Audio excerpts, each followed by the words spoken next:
Coley, you started out on the trading floor at Morgan Stanley in Hong Kong and London, then joined Ripple as the head of XRP institutional liquidity, I believe.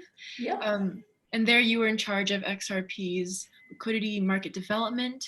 And then you moved on to Binance US, where you lead strategic development, new product offerings, long story short, bringing crypto exchange to a huge audience and making it really easy for anyone to use your platform, whether it's to buy, sell, or trade crypto, which is great. Anything I missed? Anything you would like to add? You missed nothing. I'm allergic to nothing. I absolutely love giving people opportunities that they thought they'd never have before. And I get so much energy learning from students. That's really what I'm building Binance US for. So that's it. Great. Well, your history with blockchain at Berkeley, I remember you came to Berkeley to speak with us at a club meeting early fall 2019. And I was the only employee, and so I made the choice. I was like, well, I'm going to head over to Berkeley because there's no one here to tell me I can't. I didn't have a marketing team. I didn't have anyone. And so I was like, truck over. I think it was a Sunday afternoon. And well, I don't know if you remember how it started, but oh, I remember. I remember we thought you didn't show up because we couldn't recognize you. I was new, and so I didn't know all the new members. So I just thought okay, maybe some people I just hadn't seen before. Maybe they missed orientation.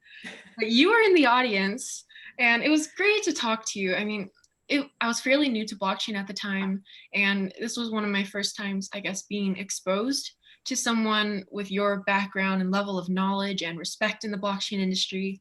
So I was really taken aback by how easy it was to strike up conversation with you, how approachable you were, and I think it was my first realization of how open and embracing the crypto community can be. So yeah, it's great to have you speaking with us again today. I was one of my highlights, just hiding out in the crowd. I think the guy next to me, raise your hand if you remember, you were working on something that was way over my head, Java, who knows what. And you kind of looked at me like, can't believe you don't even know this language. And, and I was like, I'm going to go up and speak on stage right now. I'll be right back. But I absolutely loved that. That was so early into the entire journey and experience of running a company, of entering the American market in crypto, of seeing, this wave that we've had in terms of market adoption in the US specifically. So that was like my green remembering of, I was one of my first times on Berkeley's campus, and I felt just like I did in college, where you've lost which way to go in the hallway, and you're like, I'll never be successful if I can't figure out which door I'm supposed to go into. So I loved the anxiety that it brought me back to. And I'm glad Berkeley brought you some anxiety. That's what it does for everyone. It's all hallways bring me anxiety. I mean, I loved school, don't get me wrong, but I learn entirely from the atmospheres I'm in rather than the textbooks that I'm reading. So I spent most of my college actually studying abroad through different business programs that put me in real world scenarios in Denmark and in Hong Kong and in Singapore. And I was a sponge in those environments rather than, sitting in a classroom looking at a chalkboard. And I kind of take that with my understanding of crypto. I would have loved to learn about it on the side while still being, in kind of the banker world, but I can't read a couple articles and understand it. I had to just dive into it. And I haven't looked back, and it's paid off all its dividends in terms of keeping me active. I mean, I've been in cryptocurrency only the last 3 years of my life, which is pretty small in comparison to the other years that I've had. And I just think it's amazing what crypto can give you if you spend a little time to learn about it, if you forget everything anyone else says and just hone in and absorb all that you can about it, because it's just so exciting right now. I would like to take you back to when you were at Morgan Stanley, and I assume that's when you were first introduced to crypto. Maybe I'm wrong. Do you mind? No, yeah, you're absolutely right. So in college, I went to University of North Carolina in Chapel Hill, and most of the business school programs lead you into investment banking out of that school. I don't know, that's kind of the route that it takes you into. And there were two of us out of my graduating class that got into sales and trading. And so we felt like Baba black sheeps. Like we were like, this is weird. And people on Wall Street will think I'm crazy because I'm going to go with the traders group instead of the iBanker group. And, you're like, and I'm also going to go to Hong Kong. So people were just confused at what I was representing.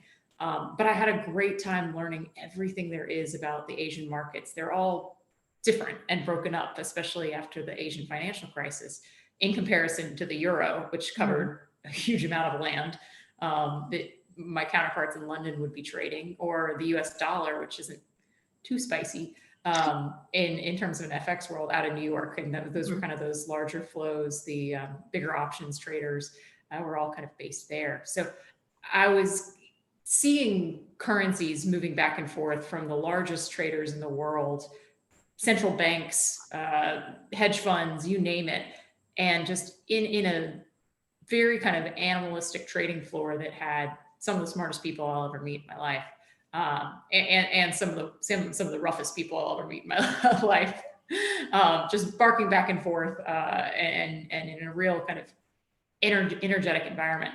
And one of my clients that was actually based in New York while I was in Hong Kong, and he would work the night shifts, had heard about Bitcoin, and I'm pretty sure he had heard about it through like his fantasy football league or something. And it was like, shucks, I got to buy Bitcoin now that I lost my fantasy football league or something. And it went up to about $500. This was like 2013-ish or so. It went up to about $500. He sold it and bought his mom a house. And he was like, I don't know what it is, but I'm out. Like, that was cool. That was weird. But I bought my mom a house, and I was like, that's remarkable. That doesn't happen every day, that a friend of yours gets to buy his mom a house, and kind of on a whim. And so in my mind, I was connecting it as just another currency. So where we had Japanese yen, where we had, British pound, I was just inserting it as another tradable asset, more like a currency, because that's how I was seeing it was going to be used by people. And so when I read up about it, it like didn't fix anything that foreign exchange was bad at. FX was bad at like the settlement time. It took like T+2. So you'd have to skip US holidays and things like that. You also had to go through a US dollar to cross any foreign pair. So like if you were trying to do a Brazil to India trade, you'd have to go Brazil, US dollar, India. Okay. And I was always like, well, that's not like, what if someone doesn't want to touch the United States? Like they don't have any purpose. They don't want to have to go through that. They just want to go from Brazil to India. And that didn't really exist. You had to always kind of go through dollar pairs for everything. And so I was like, well, can Bitcoin solve that? And I was like, no, not really, but maybe, I don't know. I was still learning about it. And that's when I came across XRP, which had kind of the things that in my mind at that time mattered: speed, throughput, cost of transaction, and liquidity, or access to the item. And so it's interesting to see the evolution of what I've learned, what matters to me at that time, what's more important in this like environment, that's made me realize, oh, wow, there's so many amazing parts about Bitcoin with the sovereignty aspect of it. Like no one can take it away from you. No one's going to be able to touch it. Like there are components about it that like now kind of matter. Whereas call it 2016, I was like, I need speed, I need cheap, I need, make this thing as liquid as water and send it all over the world. And that's really where I wasn't seeing like the difficulty of a centralized versus a decentralized world, because I'd come from the most centralized world, a bank. So it's like a bank and a university system. Those are two really centralized authority. They give you a degree on paper, and this is the only valid one because it comes from the university. You go to a bank, and this bank is the only one that's going to be giving you your job. And so I came from this very like centralized authority world. And for me to kind of peel back the layers and learn about what it means to be self-sovereign, what it means to take control of my own assets and not have a middleman or a broker involved, was like eye-opening.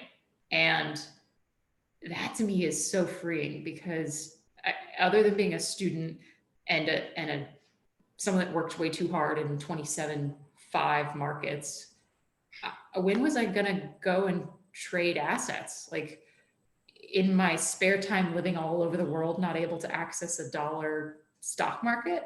Like would I wake up in the middle of the night and start trading US equities because I was going to already be awake all day in Hong Kong trading FX? No. Was I going to be able to still put on positions if I wanted to travel the world? Yeah, but you can't necessarily keep it with you. And I didn't know where my life was because I was going to be in, I moved from Hong Kong to London, and I love that ability to live where you want to be, getting a front row seat on the action. And so I took all the pieces together that said crypto can solve all this, and was just like, I'm sorry, for someone that wants to be global, stay nocturnal, keep involved, have an active stance in her investments, this world is pretty awesome. And then the worst rude awakening was I had to pay so much money in order to access it. And the first time I was able to earn cryptocurrency was through earn.com or 21.com, where someone would reply back to me on an email. That was the first time I received Bitcoin. And the second time I received a cryptocurrency was a paycheck from Ripple. And those are two really hard ways of earning something that people tell you is really easy to buy. And so I had terrible experiences with US based exchanges when it first started out. And I was like, if this is what it takes to get exposure to the coolest technology that's developing in my lifetime, and I'm tenacious and courageous, there are a ton of people that are not as gritty as I am to figure this out. So we got to make it easier. And so that's really kind of the long story of how I got into wanting to really build the infrastructure in the US and make it easy for you and me to kick back and trade and invest whenever we feel like it, and be able to deliver a platform that America really needs. That's great to hear. Well, how do you see the crypto world evolving then in terms of financial and capital markets? Yeah, it starts with you guys. So first of all, all of the students or anyone listening on this call, Venmo was like a given, right? It wasn't something that came about. You weren't like, oh, this is new, let me try it. Is it scary? So there's this mobile first generation that is expecting things to be faster. They're expecting to have entertainment immediately. They're expecting to have results faster. And I love that that's the force that's coming first into crypto. And then they're going to be learning economics. They're going to be learning mortgages and interest rates further down the line. But your first experience with a supply and demand might be Bitcoin, which is the coolest thing ever, because the rest of us had to go all the way around in order to get to a very pure example of supply and demand. With 21 million created, no more able to be created, released out into the ecosystem, what's going to be happening when the demand rises. And that's like the purest example. The examples they gave me in college were so confusing. Took me 100 times to read the book. Took me 5 years of Wall Street in order to understand all the components that go into our capital markets. And then I got the understanding of crypto. And so I'm really fascinated right now that the next generation that's coming into understanding crypto doesn't have the experience of a frustration of a bank account, doesn't have to send a check to their rent, hopefully not. Will not have those pain points. And so they'll be able to see crypto through a new lens, rather than all of the things that we're doing is really fixing legacy issues that we're tired of. And that's one thing. Like, it's good to have a plumber that comes in and fixes all the pipes that are broken. But it's another thing to have someone that just is an artist and designs exactly what they want to see in the world because it's available to them. So that's what I'm excited about. You guys. Oh, thank you. Well, speaking of adoption, I know you're huge on having people able to easily understand crypto and blockchain. And I know there's been so many efforts to introduce the public to blockchain technology. Like, that's what we're trying to do with this webinar series. Binance has some really nice tutorials on your website on how to trade on your platform, some 101 tutorials as well. But blockchain isn't the most intuitive thing in the world. Like, I know I'll explain, no matter how many times I explain blockchain to my friends, they usually aren't any more likely to buy Bitcoin after I've explained it to them than they were before. What ways do you think we can overcome this? That, I mean, maybe some ways that are already in the works or things that haven't been tried yet. Any thoughts on that? Yeah, you're not alone. The narrative that I was told didn't work on me for about 5 years. So there's something wrong with the story of Bitcoin, and it works for a certain type of person, but it doesn't work for everyone. So I really rely more on sharing the benefits of what leaning into digital assets or even trying to take your first step into understanding it can open up to you. So do you want to access your money whenever you please? Yes or no? Yes. Yes. Do you want to be able to make an investment without someone else's decision coming into play? Some people would say no, they'd rather have a broker make that decision. Fair, fine. Other people would say absolutely, I don't want to have to listen to someone that's super outdated and doesn't know who I am or what I want to be investing in. I want to make decisions by myself. So that's something that you can do. As can you take this currency anywhere with you and you're the sole protector of it? Well, that's frightening to a lot of people, but to some other folks, it's illuminating. The idea that you could take all of your wealth with you and study abroad and go, I mean, for instance, Tokyo and back and forth, you don't have to worry about that huge and heavy FX rate anymore of sending yen to dollars when you're trying to buy a sandwich. You're just like, shoot me some Bitcoin. I don't have to worry about the burden on either side. And that's kind of a huge improvement on that aspect of it. But really, is this something that you want to be responsible for defining? So rarely do you get to have a technology that absolutely changes in your lifetime. We ride airplanes; those have been in existence since before I was born. There's a microwave in my kitchen. I had no input onto that. Why is it so small? Like there's so many pieces of technology that I'll never have a fingerprint on, that for something right now to be just 10 years old, you can absolutely be involved in the shaping of that story. Banking was 75 years old before I became an analyst. Do you think I was really going to pivot and change where banking was headed? Probably not. That's like moving a boulder. And in the same amount of time that when I started my first job into banking till I became my first CEO of a US marketplace as a woman, it finally got Citibank to have their first CEO as a woman. And you're kind of sitting there being like, I hate to tell her, if she had just leaned into digital assets, she probably could have been a first woman, 5 years ago. So there's something really exciting about new technology that you can have your own imprint on. And for me, that was like the essence of this opportunity. Yes, there's so many other industries that are exciting. Yes, I absolutely adore different aspects of my life, but is there something so new that you can mold it and put, your spin on it, so that for the first time ever, I've been able to hire 11 women to join my team, and they have the best careers of their lives now. And that to me is even more rewarding than being able to deliver the lowest fees in America for people to trade on, or being able to deliver a Uniswap on the night that it came out and the coins were available. Even more, the ability to provide staking for folks so that they have the first VeChain staking on our platform and finally get the VTHO that they thought they always deserved. So there's definitely certain milestones along the way, but if you look at kind of the impact that you can have on this technology, whether it is still too early, that's the exciting part to me. And it takes a lot of courage to say, I'm gonna dedicate my life to this for a significant portion of time. And for the friends that don't get it, I love you when I need you, but there's a really, really awesome thing that I'm after. You'll collect people along the way that support you. You'll collect people that have that same drive and energy towards solving something as cool as cryptocurrencies. And you'll just keep yourself really intellectually stimulated, which to me was always the biggest worry. If I wasn't curious about something, I was going to be up to trouble.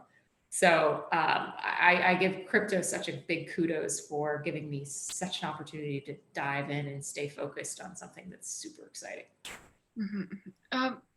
Curious, you've talked a lot about, or in the past, about potentially having people's stimulus checks, for example, be in stablecoin, I think, right? Yeah. And just the fact that now there's this new initiative that's come out that you probably know about called Crypto for Congress. It's this interesting thing where, for those of you who don't know, each member of Congress, I believe, was given $50 worth of Bitcoin just to help introduce them and familiarize them with Bitcoin and hopefully realize the full potential of blockchain technology. That's their hope. Do you think this has the potential to lead to more government interaction with crypto? What are your thoughts on this? Yeah, I definitely, I mean, I put more than just skin in the game. I put my whole body into the game. But for everyone else that's out there, having just a little bit of skin in the game gives you just a different awareness. It gives you the euphoria when it doubles in price. It gives you the pain when it drops, and you experience both sides of that volatility. It teaches you about risk management so that you're like, well, I don't necessarily want to ride this roller coaster up and down. I'd rather just get off at certain parts of it. And the smallest amount, I mean, on Binance US is $20. So you can buy just $20 worth of digital assets and have such a different learning experience than you would reading a textbook, learning about distributed ledger technologies, coming at it from a cryptography perspective. Just being able to hold it, even though it's not a physical asset, is something that gives people that psychological awareness that I think is really crucial to recognizing the power of the technology of going, oh, this is mine. This is no one else's. I can take this wherever I want to. I can use it on whatever I want to. I can convert it into whatever I need to in order to access and unlock different parts of where this technology is building out.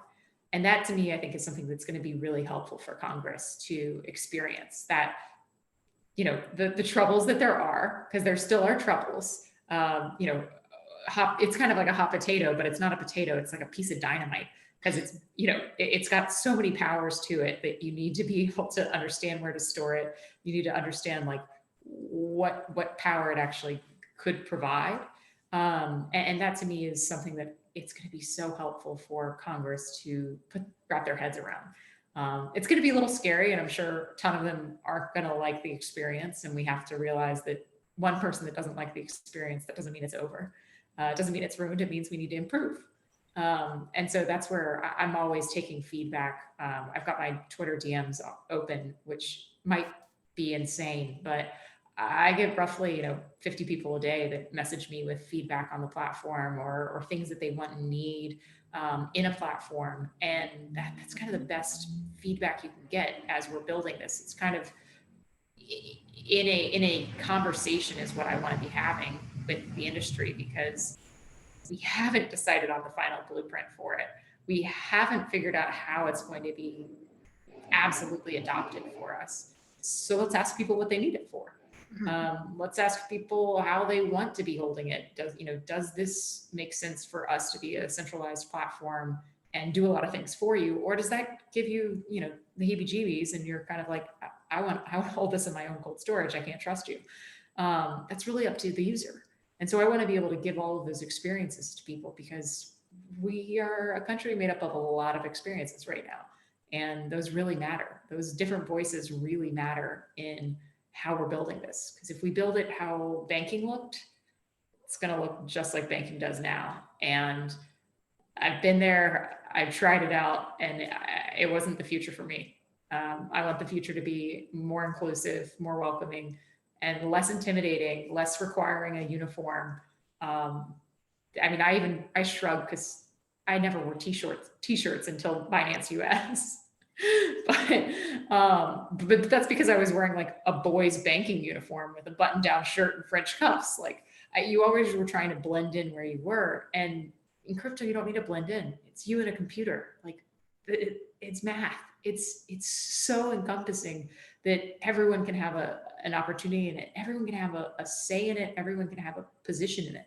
You have some of the best designers in the world that are not your econ professors, and yet they've got some of the first jobs in some of these amazing crypto companies because they're designing the interface that we're experiencing digital assets with. I think that's a remarkable way for people to be able to see, what is my strength? What is my gift? What gives me energy in this world? And how can I work with digital assets in a way that makes sure I'm building the future of my own finances? Okay. Well, speaking of experiences our country is going through right now, um, Binance actually had a surge in users back in March because of And the. April and May and June and July and August. Well, were you? It's been a growing past 8 months. So Yeah, were you guys expecting this, and how did you adapt to something as big as this happening?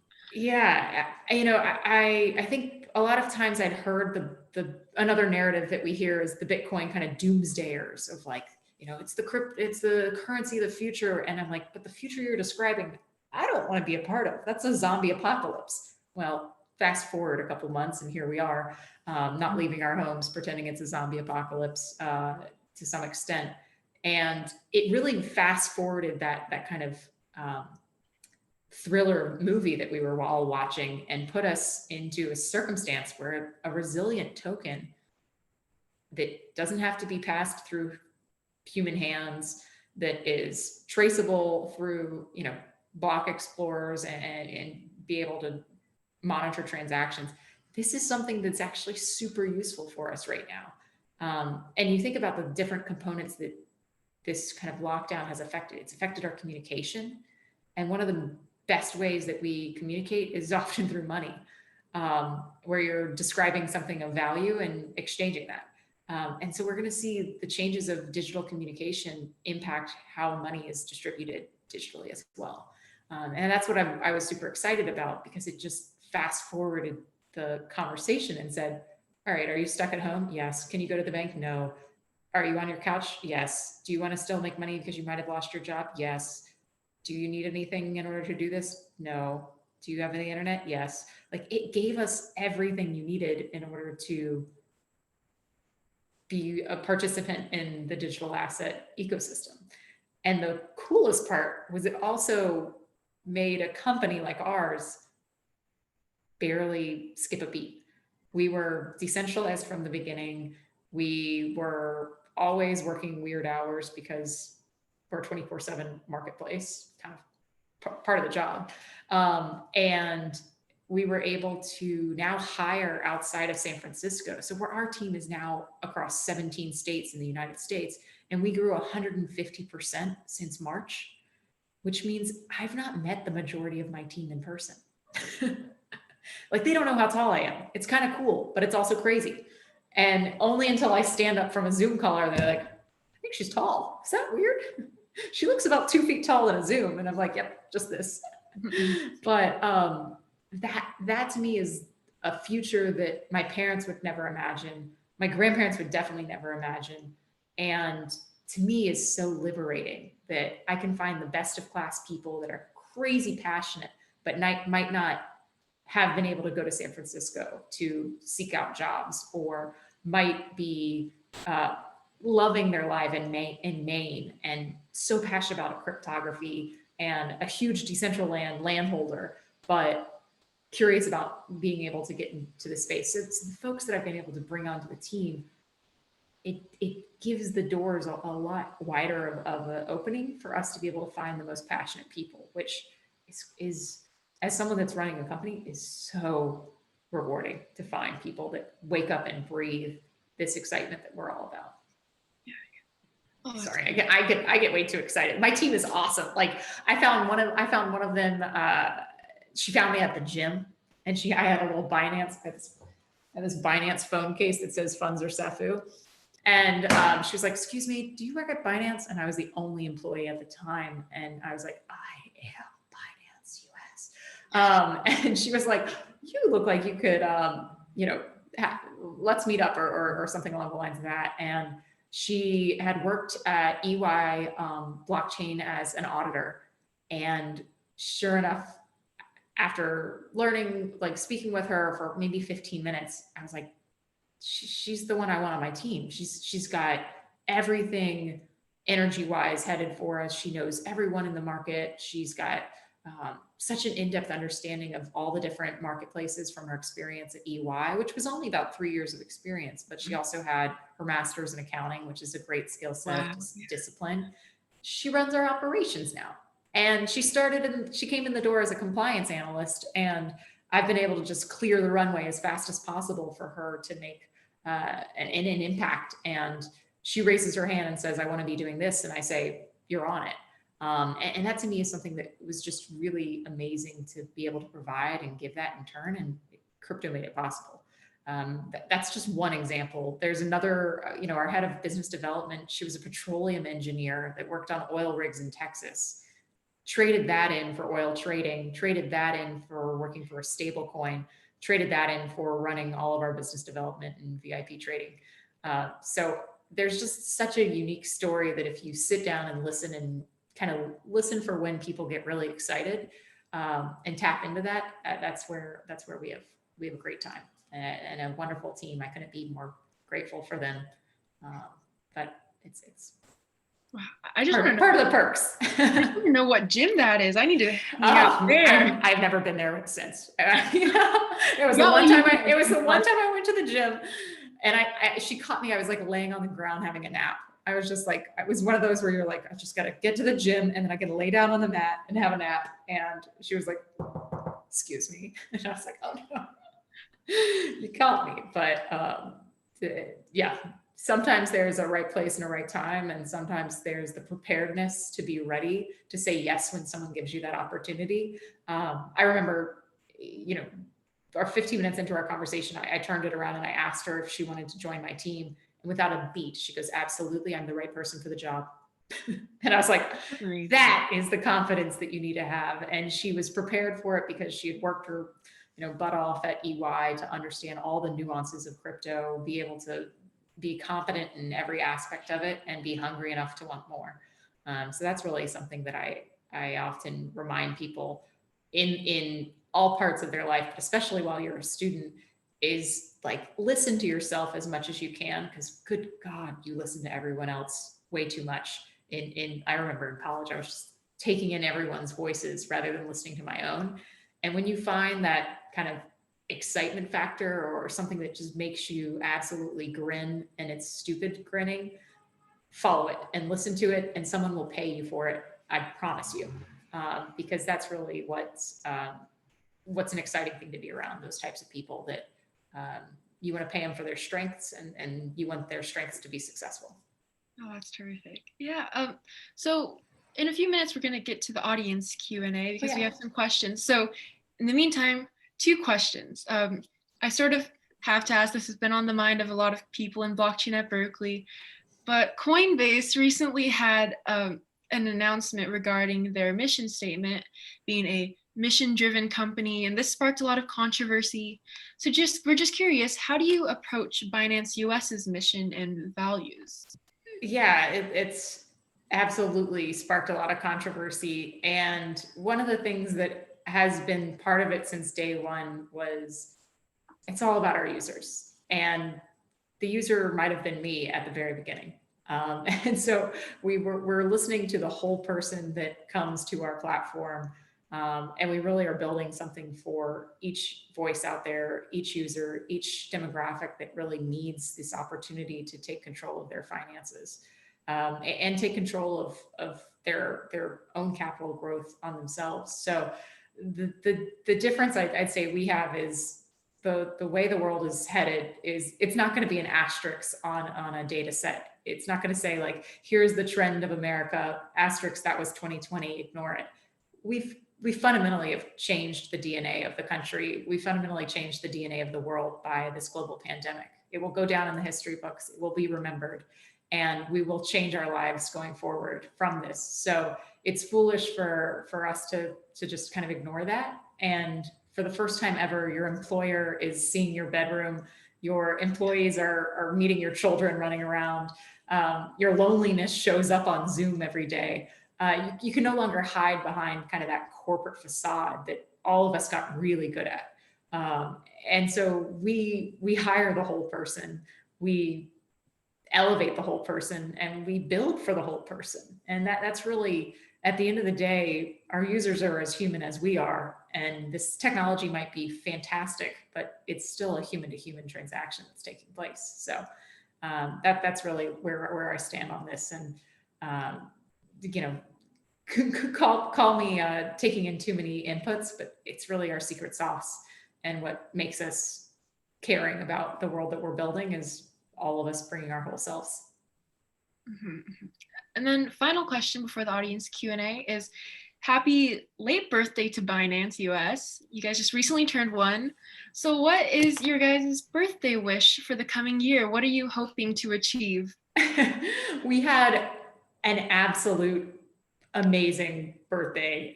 We had a dance party in Decentraland. We just launched a brand new headquarter there. So if you ever are there, go check it out. The coordinates are 7223. It is awesome. We're going to be hopefully having some more dance parties there.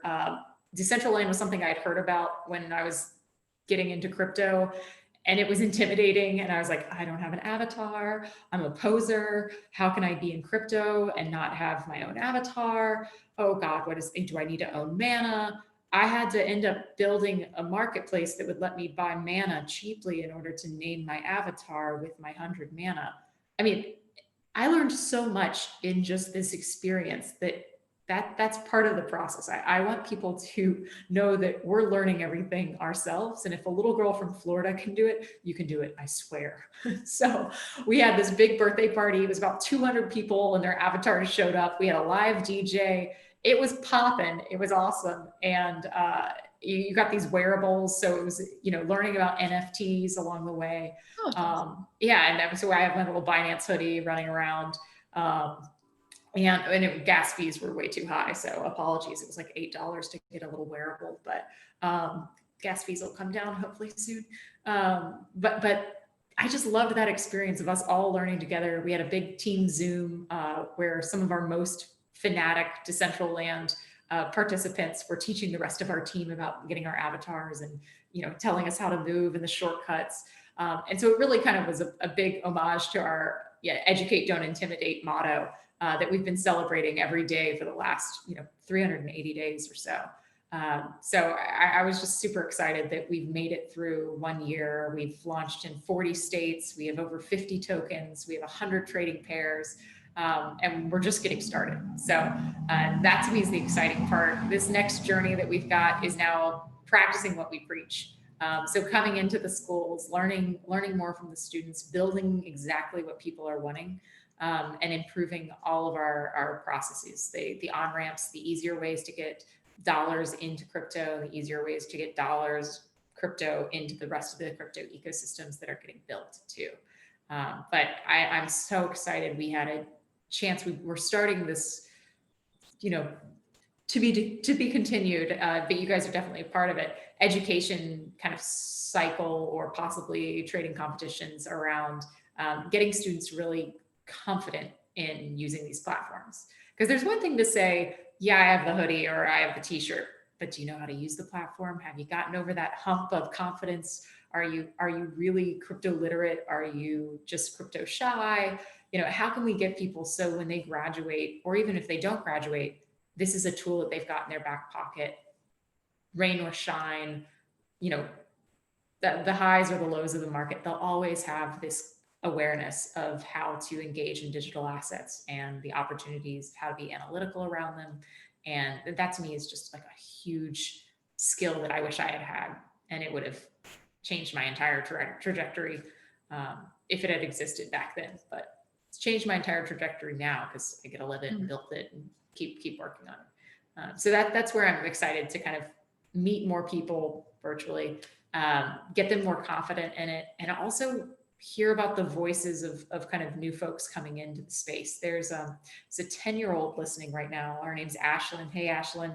And she's going through this program right now with her dad.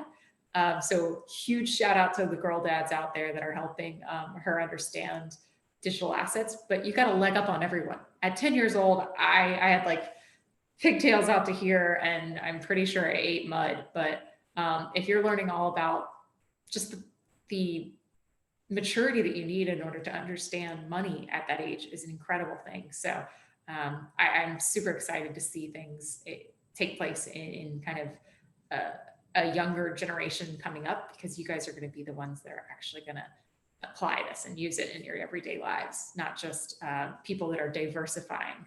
It's one thing to make your first, make your first million in digital assets, first separate your first million into a portion of digital assets. And that's what I'm excited about. Oh, cool. That's cool. That's cool to hear. So now we'll get into the audience portion. Oh, cool. All right. I don't know if you can see the questions. I think I can. All right. Yeah, Well, I got a lot of them. Okay, we'll start with Nishan. Nishan's in blockchain at Berkeley. He's head of the accelerator, does DeFi discussions. He's really like a renaissance man within BAB. Hi, Nishan. Anyways, he's saying, how does Binance US differ from Binance itself? Because you mentioned at the start you were one of Binance US's first employees. So how does Binance US current focus is different from Big Binance? So Big Binance, or Binance Global is how I talk about it, really caters to the global audience. It's able to deliver first of class digital asset trading. They build out products overnight. You just see them move and innovate on top of this ecosystem so quickly. And large reason why is because they're dealing in the global regulation worlds, where the United States has really specific rules and regulations. And so that's where my team, Binance US, we operate independently from Binance Global, but we're able to license clearly first letters of our name, the colors, and the matching engine, some of the trading infrastructure. We're able to bring that best of class trading software or trading technology and put it and apply it to a US audience, making sure that we're abiding by US regulation, making sure that we're doing things in a regulated manner. Because at the end of the day, some people may actually want to go through a platform that is regulated in each state, has their licenses with FinCEN, plays by the rules and pushes the rules to be more accepting and isn't gonna go away. So there's a .us after our name because we're committed entirely to America. And there's nothing shiny or distracting outside of these shores, because there's a great program called Binance Global that takes care of anyone outside of the United States. But I'm really dedicated to make sure that America's not left behind in digital assets, and we build something that is actually useful for all of our users here. All right. Well, someone else asks, what do you think of blockchain in helping out the US electoral voting system? And someone else asked a bit later also regarding government. What role do you think government regulation will play in the crypto space in the coming years?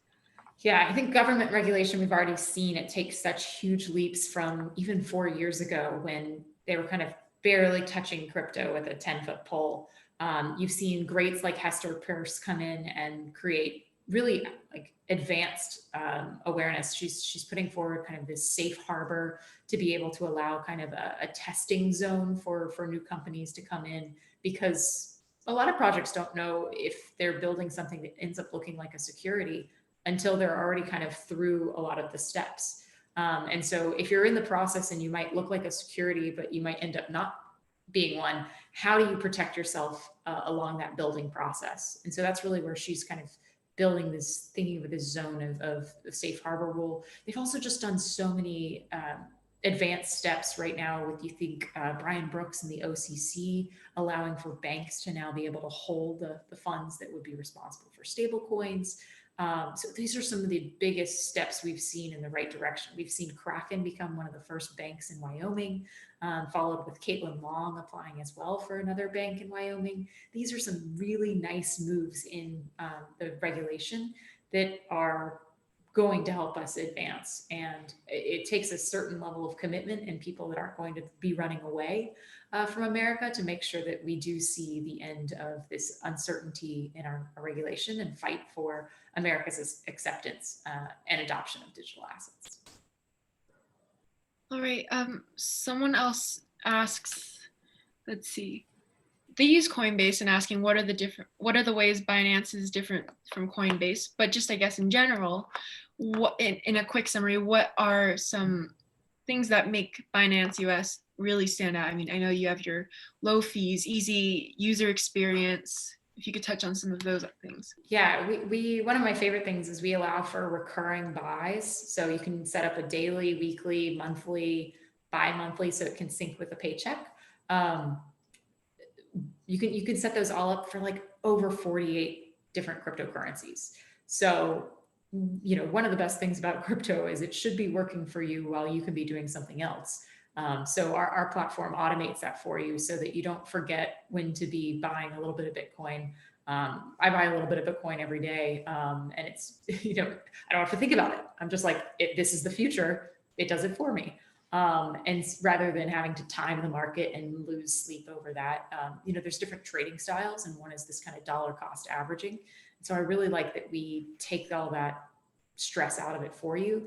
And the cost is 10 cents for every $20, which is remarkably lower versus the other guys out there.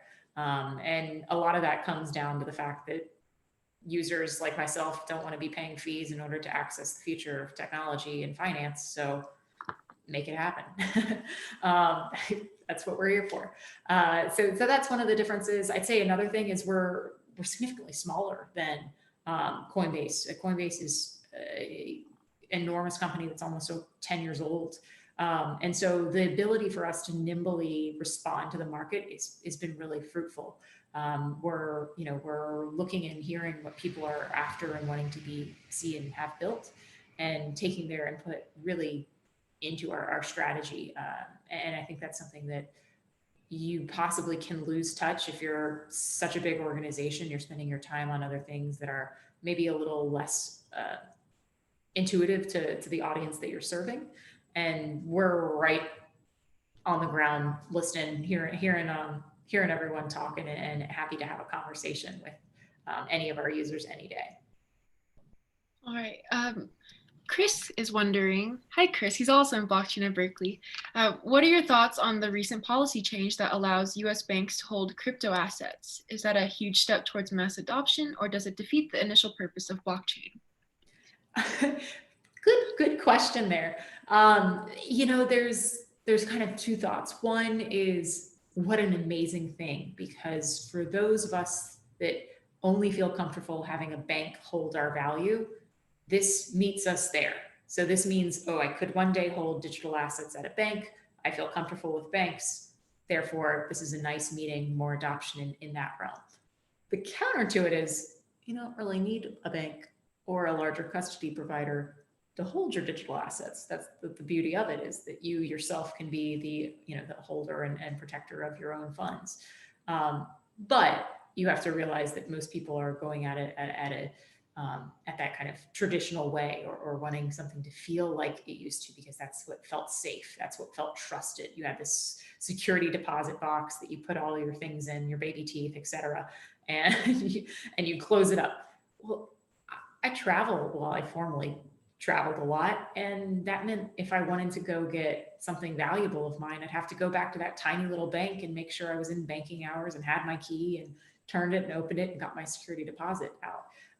That doesn't really work for a lot of us. Yourself, Catherine, being, splitting your time between Tokyo and Berkeley, those aren't necessarily, you forget your key, you can't necessarily go back to Mitsubishi and get your bank of Mitsubishi and get your security deposit box back. You need something that can follow you around the world, because we are so much more mobile and global. So I balance it by knowing what banks have provided, and that's a level of comfort and security, but also an element of bias that prevents a lot of people from having access to funds or having fair treatment inside of banking institutions. And so I'm excited that banks are warming up to the idea, but I'm even more excited that you actually don't need them in order to partake in digital assets. And that's something that is ultimately the excitement for me.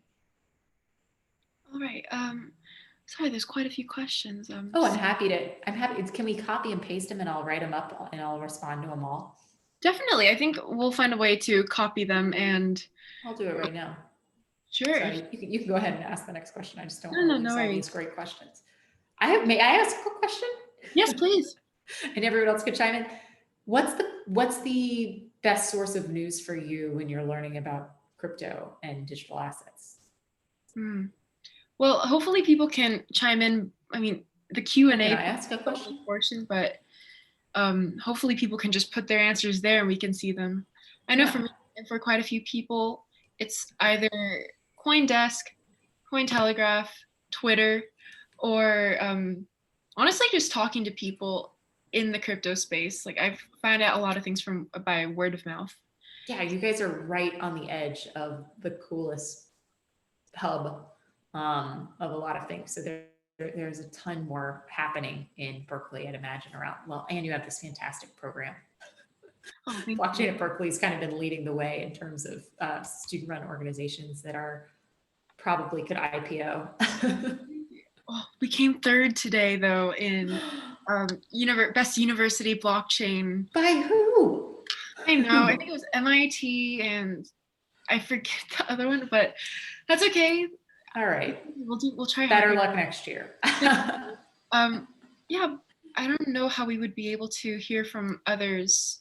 No worries. I'm on Twitter. So if Twitter is the best mode, I'm at Crypto Coley.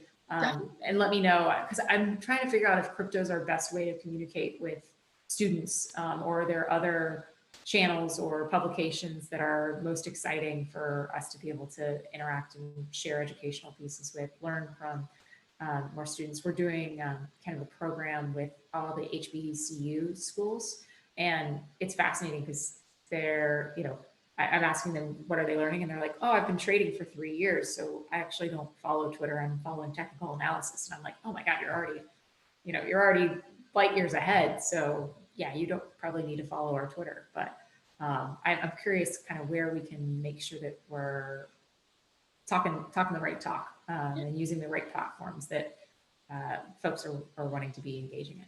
I think Twitter is great. I know some people. I've recently joined Telegram, and some people have been using that. They like its somewhat decentralized nature, fits the blockchain industry. So we had a really awesome Telegram channel, and you got to be really careful about scammers. I'd say that's kind of rule number one for getting into crypto. Understand the importance of your own privacy and understand the importance of how you store your crypto. Passwords, don't forget them. Write them down, keep them safe, all of that. And then also just try not to fall for scammers. They'll get you one way or the other. And so it's just always double checking and making sure that, is that email from the person that you think it's from? Is that tweet from the person that you think it's from? Just being really careful about it, because we're all so excited in this industry. We move so quickly. Sometimes we forget that they spelled my name entirely wrong, and we're trying to get you to send 2 Bitcoin in order to unlock something that's not the case. I'll never ask for your crypto. I'll only ask for your input.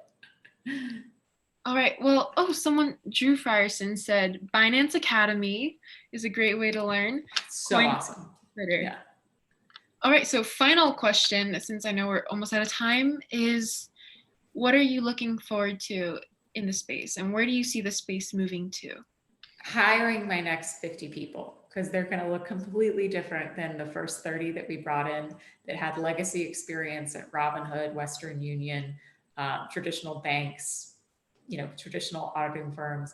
And this next generation of folks that are going to come and help build it for us will have just pure passion for defining what crypto is going to mean for America.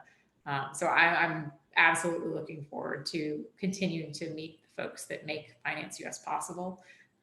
So raise your hands if you're looking for jobs, and I'll tell you the skills that we're looking for. and absolutely, this is a space that has so many opportunities. There, regardless of how the world is going, I think that's the best part. Crypto is going to be thriving. So that's the exciting factor, is get the skills and the curriculum that you're really curious about right now, but there's a place for you to build.